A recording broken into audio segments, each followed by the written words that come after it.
What's up guys, Boss here, and in today's video we're going to be playing the Royal Tournament. It just started about an hour ago, so I'm starting here at 0 wins. I made sure to record it, as soon as it started before you guys started playing it so you guys could see a good deck for it. And in my opinion, Electro Giant, Mirror, Golden Knight is one of the, best decks for this tournament. Not only is it really good, it's also really easy to play.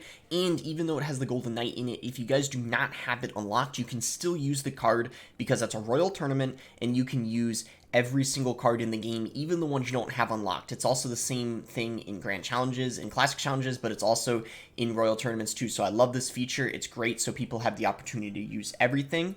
And you got the cannon in the deck, which I think is one of the best buildings right now. It pairs really well in this deck because it gets so much value for only 3 elixir, and it's better than a more expensive building because this keeps your, rotation nice and cheap. I mean, 3.4 is pretty cheap for an Electro Giant deck. And then you got Rocket to Rocket Cycle if you can't break through with the E-Giant. So if you guys would like to support me, you can use my creator code BOSS in any Supercell game. Appreciate that from you guys. But yeah, let's head right into the first game here. And if you guys show a lot of support on this video, I'll be sure to upload another video going to 25 wins or even 30 using another deck. So I'll probably most likely do that. I usually try to, most global tournaments, upload at least 2 videos, but the very first one, just start at the very, very beginning so I don't, waste any time getting the video out. So this guy just started with Barbs at the bridge with Royal Hogs. I got caught off guard a little bit there, not gonna lie, so I went for a defensive E-Giant and Bomber there, but honestly, that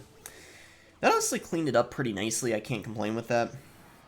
I decided not to do anything else, just take that damage, and yeah, based off of what he's using, it's already looking like it shouldn't be too difficult, because even though he got, a small lead, I'm not really too concerned because he's got Royal Hogs, which we have Cannon and Bomber for, and he's just, in general, got a very, seems like a strange deck. He's got Goblin Gang and the Goblin Hut, so I think, okay, he goes Queen at the bridge, so E-Giant is actually a good counter to the Queen if they played at the bridge, and even if they don't, and they just go ahead and play the Queen, in the back, you can always tornado the Queen into the E-Giant circle, and for whatever reason, this man decided to, go Barbs, instead of on the, on the Golden Knight, instead of playing it on the E-Giant. I don't know what he was thinking there, but that was very interesting.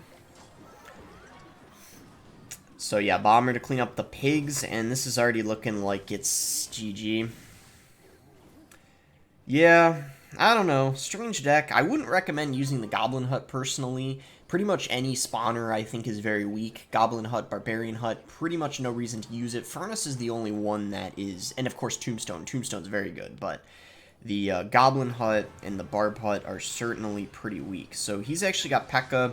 Had I known that, I probably wouldn't have gone for that E-Giant to try to go for the 3 crown. I just did that because I assumed he, didn't have anything that was that good, because his Barbs were out of cycle. I think we could just go for, oh my goodness, that is, wow, quite the rocket value. I was playing it, we could say I even predicted that. I mean, even though I didn't, it almost looked like I did because I played the rocket, I think, before he dropped the Expo, so that was, pretty valuable. E-Giant in front here, and yeah, it's gonna be GG. Oh, he's got a rocket too. What in the world is this deck? I mean, I guess just your typical game 1 in a GT. I mean, just always some weird deck usually. In this case, it was more bizarre than usual though. Like, I mean, basically his whole deck didn't make sense and had no synergy whatsoever, but alright. Easy first game there. Let's try to see how far we get. I mean, probably I'm thinking we'll probably play like 5 or 6 games. We'll see how long they are. Alright, we're against Danny here. Just go Skeletons and see what he wants to do. Okay, if he's not going to do anything, I'll just go Bomber in the back here. And just Golden Knight. Okay, oof, sucks I don't have an E-Giant in cycle. This would be the perfect opportunity to play it because obviously I'd be able to, have a nicer set for that Inferno Dragon. We could even play into it and it would be pretty nice, I think. I'm actually going to mirror the Bomber just because cycle is a little a little wonky, you could say. This E-Giant's going to get some really nice value. It's going to pretty much kill everything, and also probably maybe get a little bit of damage on the tower. No, none. I thought it was going to get a little bit, but that log actually cleaned it up. It was a good log by him. Okay, so we're going to activate the King Tower here. I was thinking about dropping skeletons, but obviously just getting King activated is way better in this situation. Because he's got a couple ground cards. I mean, Mega Knight we saw, so it's going to be easier to defend that. And mini P.E.K.K.A.s he play in the future will now be targeted by the King Tower, which is nice. So he's just going to go Inferno Drag. I guess we could just go ahead and E-Giant and try to get a good push going here. I don't know how much damage we're going to get, but I'd assume we're going to get a little bit this time around. And yeah, we are going to get a bit. I didn't Tornado that Inferno Drag because instead I really want to mirror this E-Giant here. And he's got Valkyrie too, so kind of another strange deck. It's kind of weird how people who use Wizard, it's like there's a very high chance they have Valkyrie in the deck too. And it doesn't make sense because it's like, why would you need two of those splash cards in the same deck? Because they both serve a pretty similar purpose, I would say. But I always see them kind of in the same deck sometimes. I don't know. But let's just do the dash and then go E-Giant at the bridge. You're just going to be very aggressive in this matchup. There's no need to go for E-Giants in the back because he doesn't really... E-Giants in the back, I notice you don't even do as often with this E-Giant variant. It's different than the one that, you know, that Goblin Cage beatdown one that has Mother Witch in it? That has a different playstyle than this. This one, you're being more aggressive because your defense is quite strong. I mean, you got the cannon and the rocket and the tornado, which you can use on defense. And because you have mirror, when you play E-Giant at the bridge and they use all their counters to it, you're instantly back to another that you could drop in the other lane. So it's different than the other E-Giant decks without mirror, where you have to go for E-Giants in the back because you have to build a beatdown push and cycle cards after to get back to another, whereas this you don't have to play any cards after. That's why that's kind of the idea behind it, why you play this one super aggressively. Alright, so we're against Diego here. We got Skeletons, Bomber, Rocket, NATO. Just immediately cycle Skeletons and just see what he wants to do. Okay, he's going to Elixir Golem. So Rocket is very good against Elixir Golem decks because usually the support cards are very weak to the Rocket. If they have, you know, E-Drag, Baby Dragon, you can just Rocket NATO and kill everything. So hopefully that's the case. And, you know, he's got some... I'm going to Rocket NATO here. Just because, I don't know, I didn't really have... Okay, he's got Wizard too, very interesting. I'm just going Cannon here. I don't think that Rocket NATO was that good, but I didn't really have a great cycle for defending, and we're fine anyway. I mean, we get that Elixir from the blobs, so I think it was alright. I'm gonna go E-Giant here. I wouldn't be surprised if this guy has, like, E-Barbs or something, because... Oh, okay, interesting. He's got Inferno. Very strange deck so far. Interesting that he has Firecracker and... So, because he used his Inferno, we can actually go ahead and mirror the Electro Giant here. And then maybe do we just Tornado that Firecracker in? We probably should. Oh my gosh, it didn't die. I don't know why that happens. Where, I mean...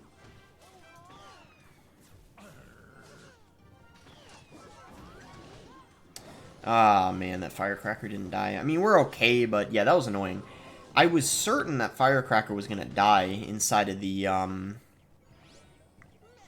E-Giant Circle. Sadly, that wasn't the case. We're going in here because we got the Elixir. I'm pretty sure he can't afford an Inferno. If he didn't play that Wizard, he probably would have been able to, but he did, so that was kind of unfortunate that he decided to play that. So there we go. We take his tower, and now we're in a very good situation because...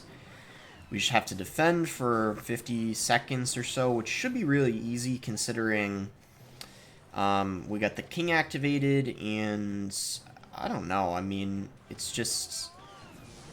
Okay, that Lightning wasn't very good. I mean, that didn't really do much for him except damage the tower because that Elixir Golem was in the other lane.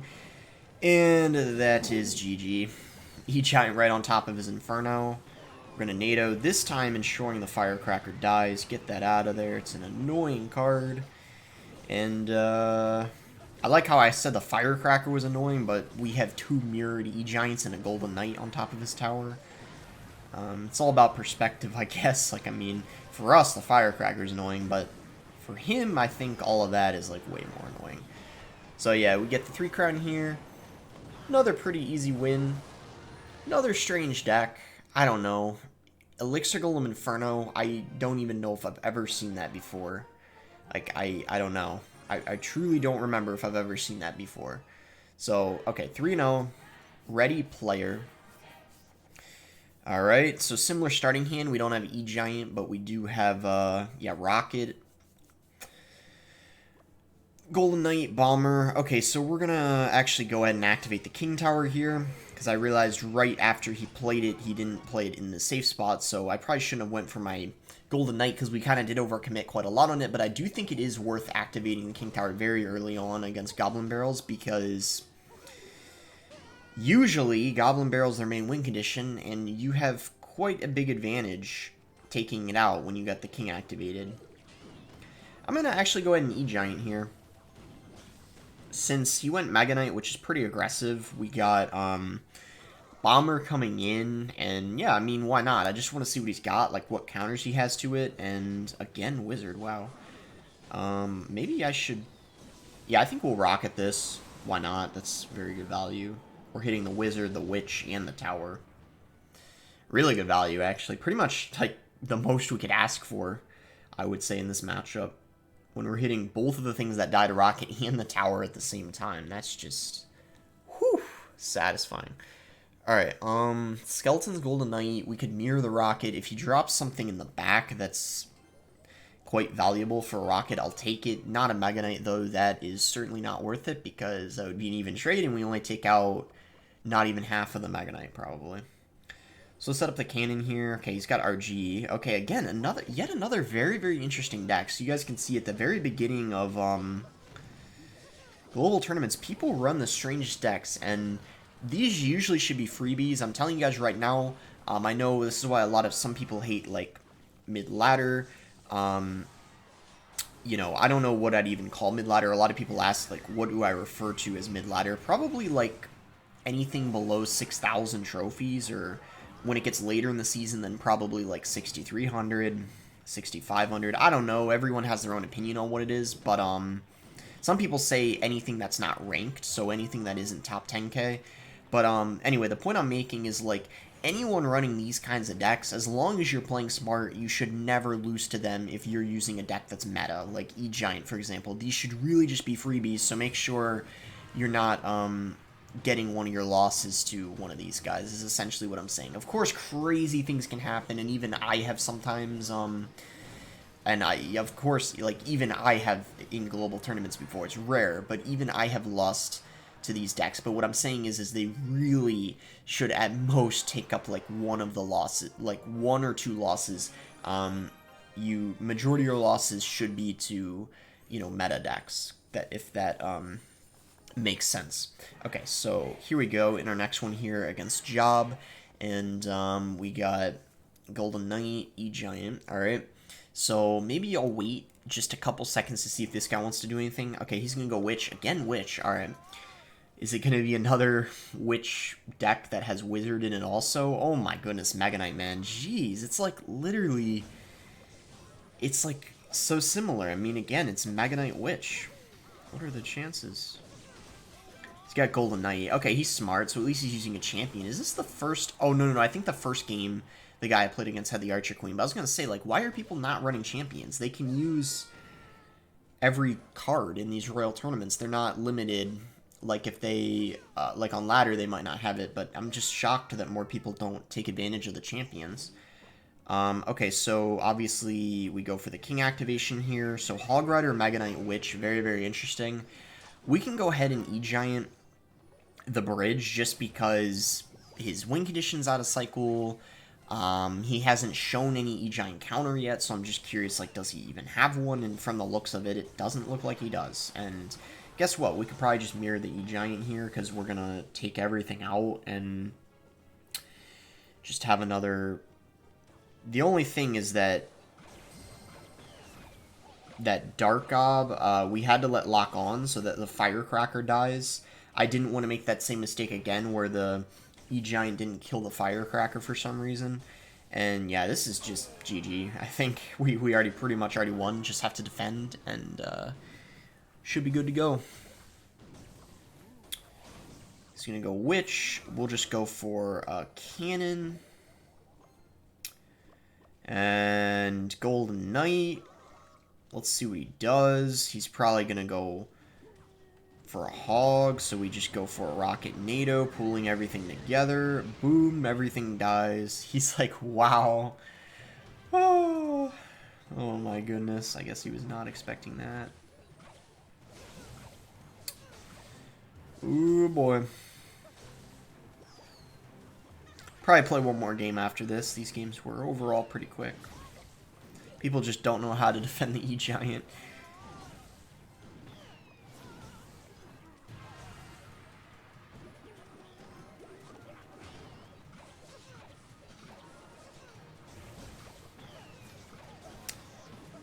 Alright, Mag and I actually did lock on. We gotta kinda be careful.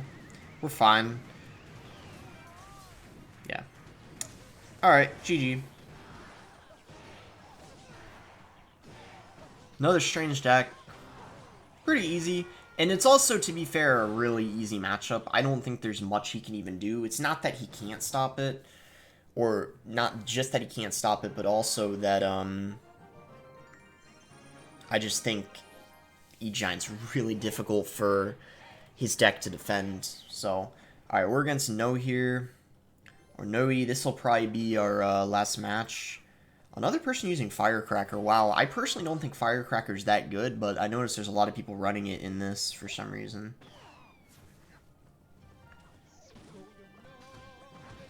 So once again, just going to go ahead and get that King activated. These opponents are making it nice and easy for us to get that King activation early on. And you guys may call me crazy, but this might already be GG, because he just cycled his cannon, and what he's gonna do is probably... I don't think he's got a mirror. Well, if we mirror this E-Giant... We just gotta watch out for the Firecracker first. Alright, now we can play it. We just gotta watch out, because I don't want that to aggro the,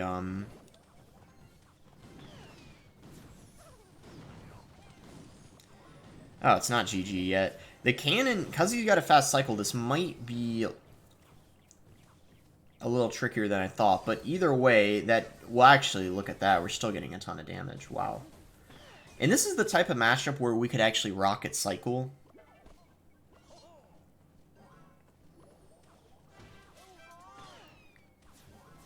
Since, we could just Tornado the Hog and, yeah, literally just cycle rockets. Because it's hard to break through with the E-Giant if he knows what he's doing. Since he can just cycle cannons.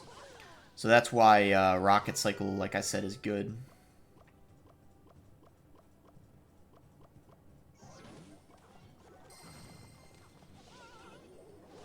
Oh, he's got Goblin Barrel. That's actually very interesting. I was not expecting that. Very, very interesting, actually.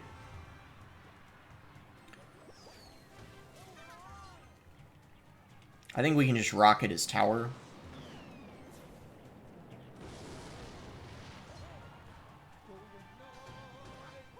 And then I'm actually going to rocket his tower again, because he can't break through. Like, there's not much he can do. I'm sorry. I mean, these are the matches where I truly feel bad. This deck just destroys Hog. I think he even just gave up. Or wait, no, what? He didn't give up. He's just going for the 3 crown. What in the world?